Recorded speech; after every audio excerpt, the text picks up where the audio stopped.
Gracias, profesor Rueda, por atendernos, por darnos este honor de poder conversar y que pueda apartar un poco de su tiempo para transmitir, ¿verdad?, todas sus pensamientos a la afición hondureña. Profe, primero preguntarle cómo está de salud, cómo está de ánimo, cómo ha pasado estos últimos días. Bueno, no, muchas gracias por la invitación de estar aquí con ustedes y bueno, también muy motivado con la idea de seguir trabajando con mucha ilusión. Un poco congestionado estos últimos días, pero ya esto pasó, ya lo estamos superando y haciendo todo el seguimiento a lo que es el momento de cada uno de los jugadores en los clubes. Decidimos postergar o cancelar los 2 morfociclos que teníamos proyectados para el mes de agosto para respetar los espacios de los jugadores en los clubes, sobre todo los que están participando en la Copa Centroamericana. Y por eso vamos a esperar a que terminen estas 2 semanas y lograr reunirnos nosotros entre el 28 y el 29 de agosto. Sí, le preguntaba inicialmente por la parte humana, porque generalmente nos enfocamos en lo futbolístico, y preguntar cómo se siente después de lo que pasó en Copa Oro, revitalizado, porque al final se terminó cerrando de una mejor manera. ¿Cómo se siente usted con esa fortaleza mental, con ese espíritu, sabiendo de todos los retos que eso implica para un seleccionador? Sí, es un desafío altísimo, como lo dije desde el primer día, ¿no? Un desafío altísimo por todo el momento que ha venido viviendo Honduras, ¿no? Todos los momentos de ya casi 10 años sin volver a un mundial, y bueno, que fue lo que asumimos en el 2023.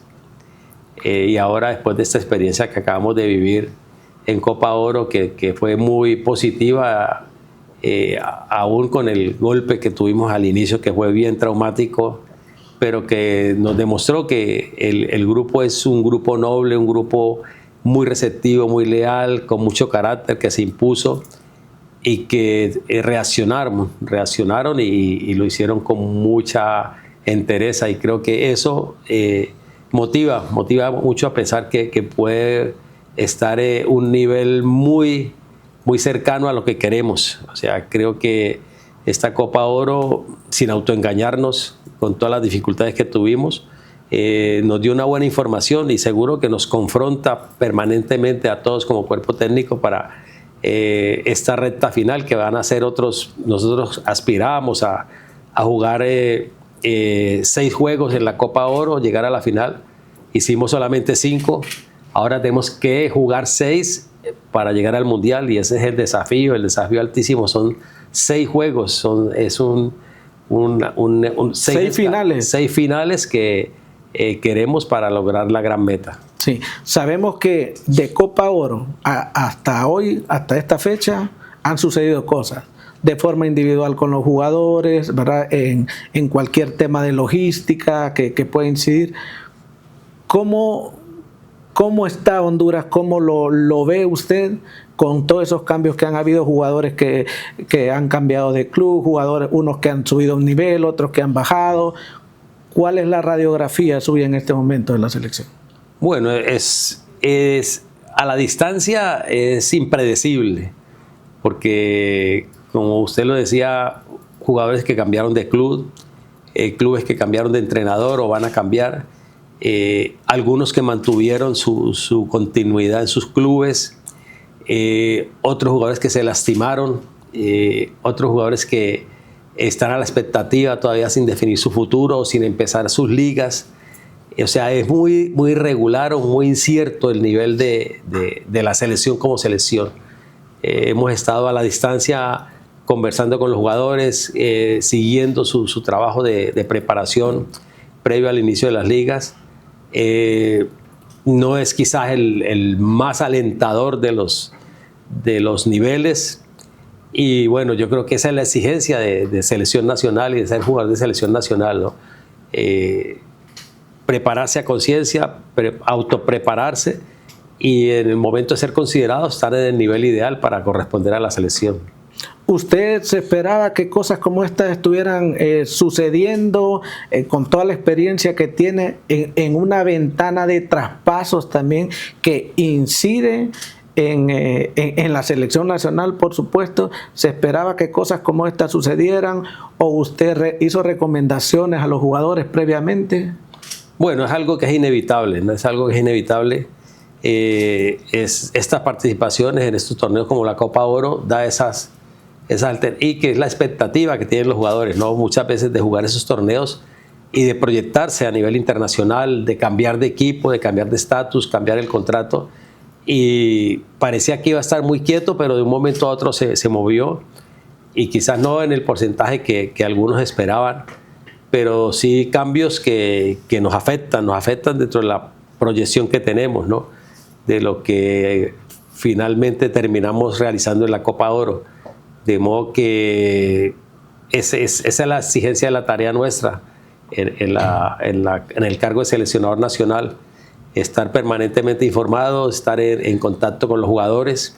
Ahora, si no lo hacemos en forma directa, física, en cancha, porque el calendario no lo permite, sí estar en constante comunicación, viviendo la actualidad de ellos y esperando que la decisión de la convocatoria sea la más precisa. Entendemos, profe, que han solicitado algunos cambios a la Liga Nacional para favorecer a la selección para este duelo contra Haití inicialmente, ¿verdad? Este 5 de septiembre. ¿Qué es lo que han solicitado específicamente? Así es, sí, correcto. Se hizo una solicitud a la Liga Nacional para un ajuste dentro del calendario en la programación de los juegos que son clásicos, que revierte mayor intensidad, mayor exigencia, desgaste nervioso, todo lo que significa. Y hay una solicitud ahí en las jornadas de que la jornada 7 pasara a las 6 y la 6 pasara a las 7, que eso implica que, por ejemplo, tengamos 2 jornadas continuas seguidas de clásicos cruzados. Las 5 y las 6 van a quedar con clásicos, ante la solicitud nuestra. Y la otra es que nosotros dispongamos de los jugadores desde el día 28 o 29 de agosto.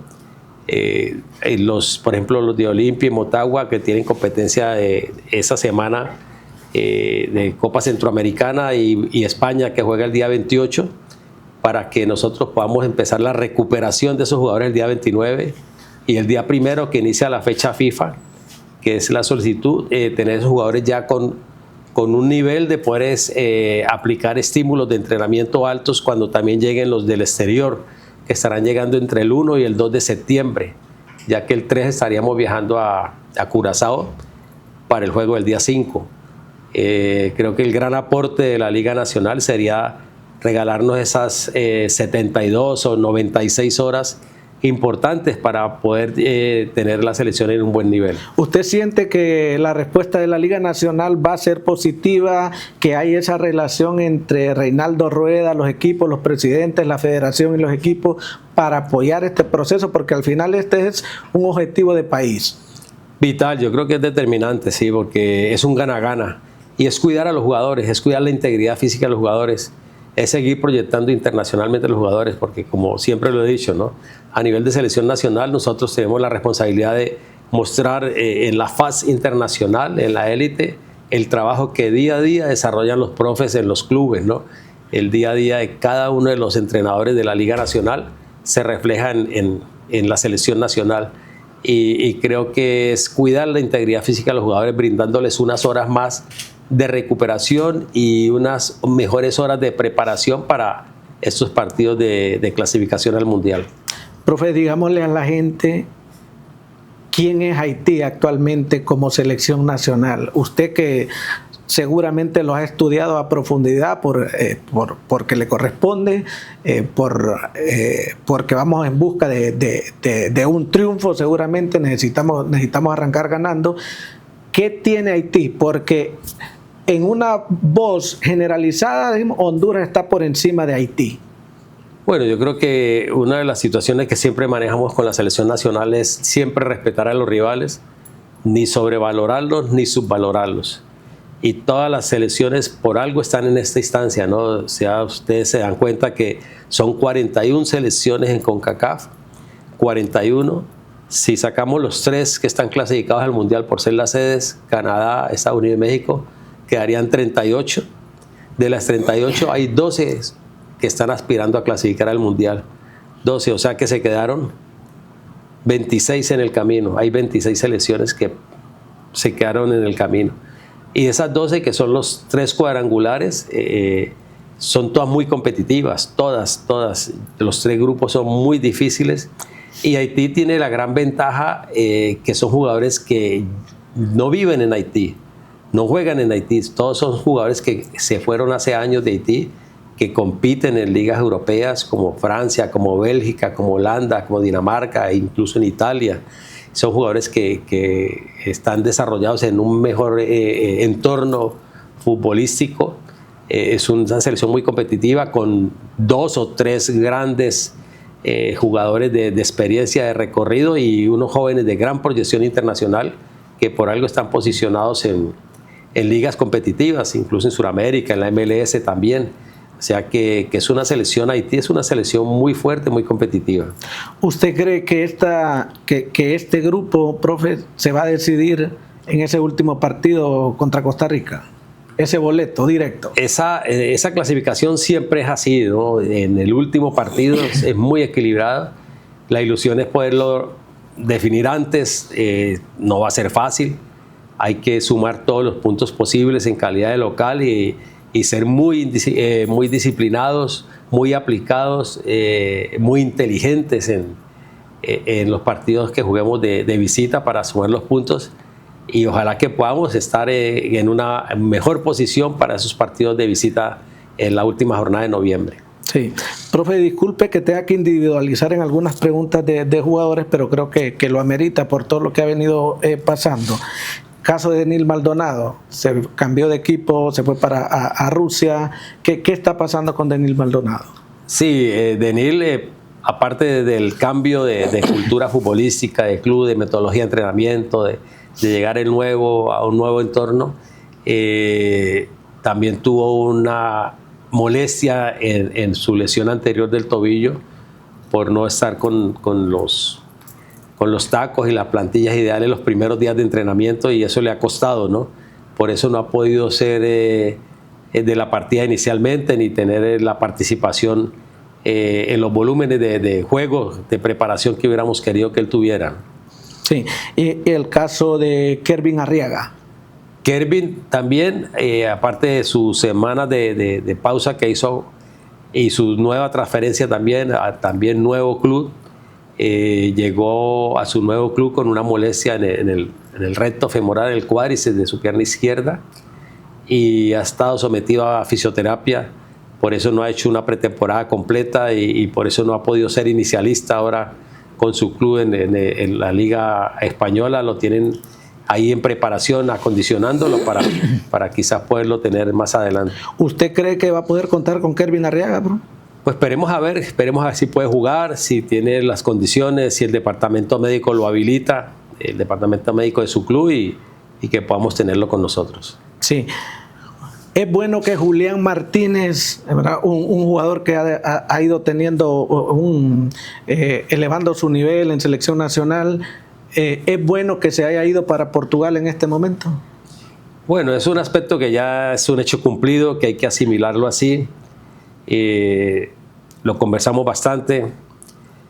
Seguro que va a ganar en muchos aspectos. Y es bueno en la medida que él vaya a ser titular, que vaya a tener actualidad, que vaya a tener buena continuidad de juego. Creo que eso es lo importante que queremos siempre con ellos, ¿no?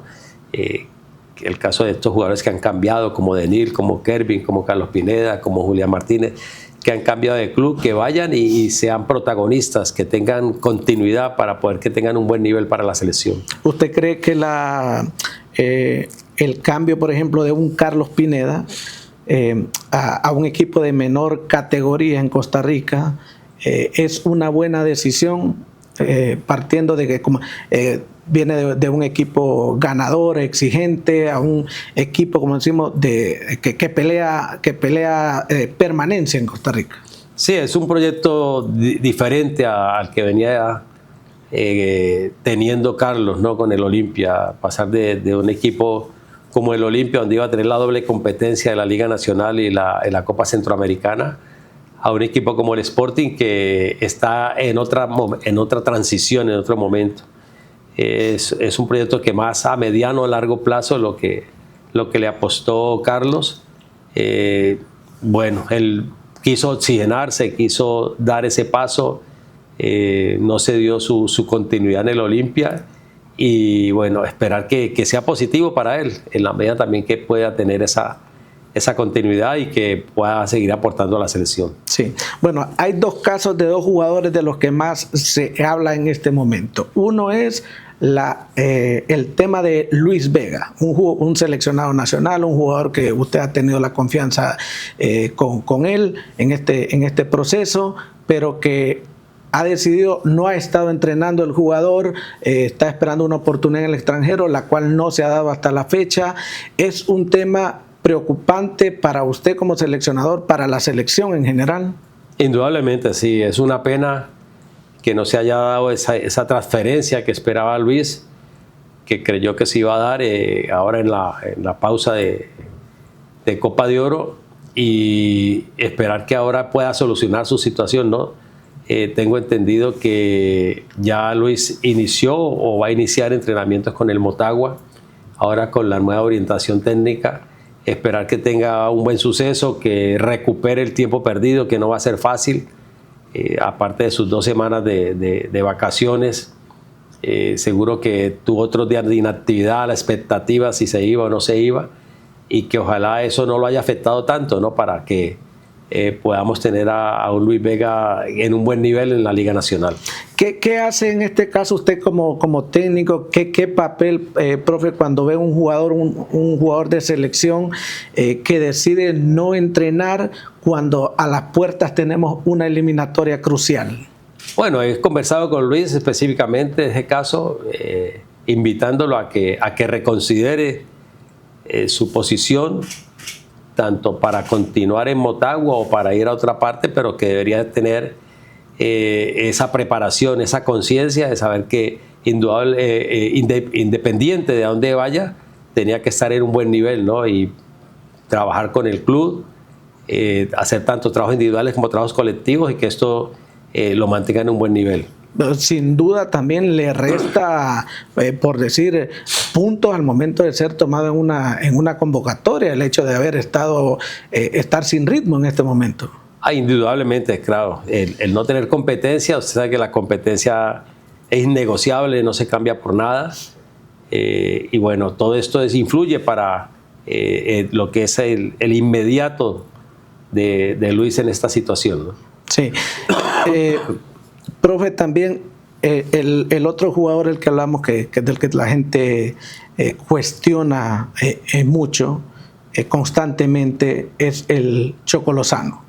Choco Lozano, ¿verdad? Que ha estado teniendo como más minutos en el Santos, pero no se encuentra con el gol. Cada vez hay más críticas de la prensa mexicana, de la prensa hondureña, por el tema de selección nacional, porque es un jugador capitán de la selección de Honduras, que vamos a una eliminatoria donde nos jugamos el Mundial.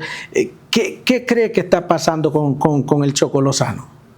Bueno, no, yo creo que son rachas y más de estos jugadores que son goleadores. Ese es el fútbol, y más esa posición.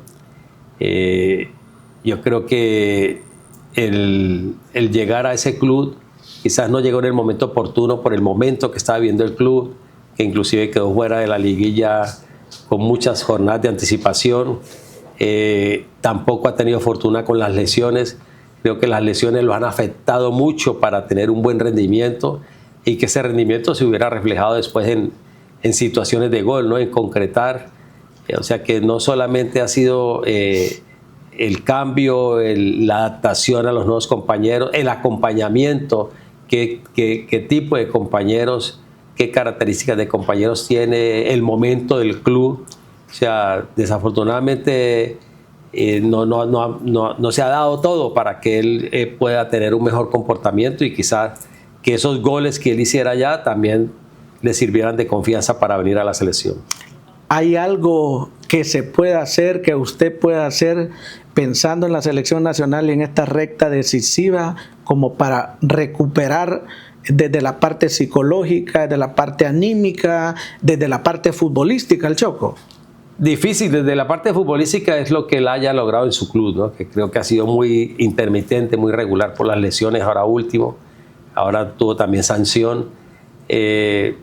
Ya desde el punto de vista anímico es refrendar nuestra confianza en él, en la convocatoria, que lo tenemos siempre en consideración, ¿no? Que es un tema que tengo que conversar con Anthony, cómo se siente él, porque a veces hay jugadores así, ¿no? Que no pueden no despegan todo su potencial en los clubes y vienen a la selección y tienen otra dimensión. A veces se logra, a veces no se logra, hay de momentos a momentos, y todo va a pasar por estas 2 últimas semanas, cuántos partidos alcanza a acumular y qué nivel puede lograr. Pero de su parte hay 100% confianza en el Choco para convocarlo, para seguirlo teniendo en consideración, vital, a pesar del momento. Indudablemente, sí, es un jugador que hay que creer en él, es un jugador que tiene unas virtudes técnicas excepcionales, es un jugador que desde sus 17, sus 20 con las selecciones nacionales de Honduras siempre fue goleador, y seguro que él va a recobrar su nivel, que él va a tener esa racha que todos queremos que la adquiera para que nos aporte en la selección y poderlo disfrutar y que nos aporte para la clasificación. Profe, para estos partidos contra Haití y Nicaragua, sin duda una de las zonas más críticas de la selección es la defensa, ¿verdad? Por Luis Vega, por Julián Martínez, que cambia de equipo, y no sé si va a poder venir, ¿verdad?, a estos partidos de septiembre. Son, digamos, como esos dolores de cabeza que tiene en este momento.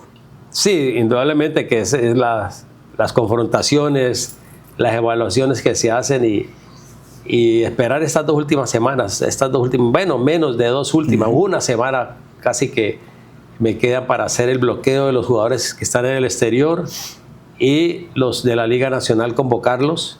Ya hoy estamos a 12, prácticamente que el 25, sí, tengo 10, 12 días para anunciar la convocatoria definitiva, que estos 12 días nos den una buena información del momento de los jugadores. Sin duda que aquí los favoritos en este grupo para poder lograr un boleto al Mundial es Costa Rica y Honduras. Y de alguna forma su técnico ya comenzó a calentar ese duelo, aunque no lo tengamos en el próximo, en las próximas semanas el duelo, sino que son rivales diferentes, pero el Piojo Herrera ya comenzó a calentar de alguna forma, es su estilo, además, al decir que Honduras no es una selección que los espanta, que los asusta. ¿Qué puede decir? Bueno, es muy respetable, ¿no? Es un concepto que él tiene.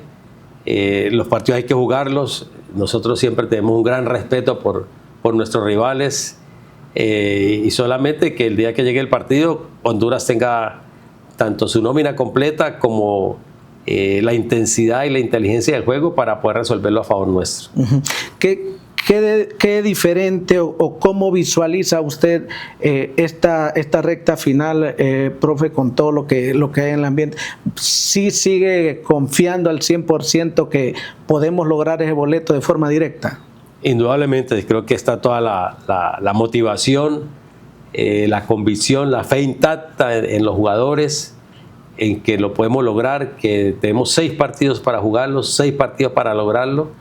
Y ese es el desafío, y eso es lo que queremos, que los jugadores se imprenden, que los jugadores se comprometan, que los jugadores aprovechemos todos nosotros como cuerpo técnico y el grupo de jugadores, esta gran oportunidad que nos da Dios y el fútbol de dar un paso importante para lograr la clasificación. ¿Qué mensaje le envía a la afición que todavía no está, digamos, al 100% optimista como en otros momentos, pero quizás sí con un mejor sabor de boca después de lo de Copa Oro? ¿Qué mensaje le envía? Porque aquí sumamos todo. Sí, a la afición, lo que siempre les he dicho, ¿no? Darle las gracias por esa pasión, invitarlos a que sigamos acompañando, que sigamos respaldando a estos muchachos, que sigamos creyendo en ellos, que sigamos creyendo en que cada partido seguro que van a entregarse con mucho carácter, y con la gran ilusión de lograr la clasificación. De modo que el apoyo de toda la afición hondureña por el sentimiento que tiene, por esa pasión que hay por la selección y que va a ser determinante para lograr nuestra meta. Sí. Profe, una última pregunta que no es específicamente de la selección, pero en determinado momento sí, es todo el tema de los TikTokers. Específica TikToker, jugadores. ¿Cuál es su visión, cuál es su opinión sobre lo que están haciendo los futbolistas actualmente, que incluso llevó a críticas durante la Copa Oro, porque habían jugadores que estaban haciendo eso, como las batallas de TikTok, que después se volvió como un morbo, que en Liga Nacional hay jugadores a las 12, 1 de la mañana haciendo TikTok por ganar popularidad o ganar dinero también. ¿Qué opina de todo esto que estamos viviendo, que también son cosas, bueno, que son cosas fuera de la cancha, pero que terminan incidiendo después?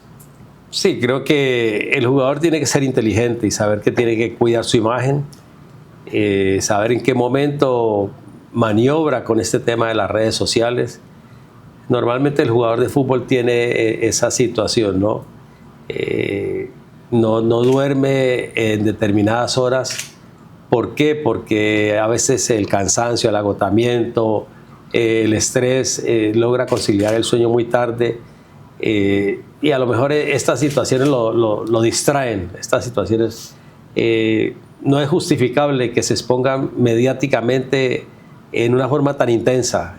Creo que deben de regularse, deben de respetarse ellos mismos, deben de valorar el tiempo que tienen para recuperarse, y bueno, ojalá que esto no se repita, ¿no? Que en los momentos en que deben de respetarse ellos, respetar a sus compañeros, respetar la selección, no se expongan mediáticamente con este tipo de aplicaciones. Sí. ¿Qué reglas tiene usted dentro de la selección, no solo con eso, sino de esas reglas de oro dentro de las concentraciones de selección, profe? El respeto. Yo creo que por ahí pasa todo. Por respetarse uno mismo, respetar la profesión, respetar la camiseta, respetar al compañero, por ejemplo, con el que comparte una habitación, en todos los órdenes, en todos los aspectos. Respetar los horarios. Ellos tienen un manual de convivencia. Ellos firmaron, se comprometieron, todos los jugadores se comprometieron. Ellos tienen unas multas estipuladas de comportamientos que ellos, los capitanes, penalizan de acuerdo a la falta de los jugadores, de modo que entre ellos mismos se exigen. Los mismos jugadores, ellos mismos colocaron su manual de conducta, de comportamiento, de cumplimiento, de compromiso, y creo que por ahí pasa el respeto hacia la selección. ¿Hay un jugador modelo dentro de la selección que usted diría deberían de seguir a él como ejemplo? Hay varios. Tenemos muy buenos líderes.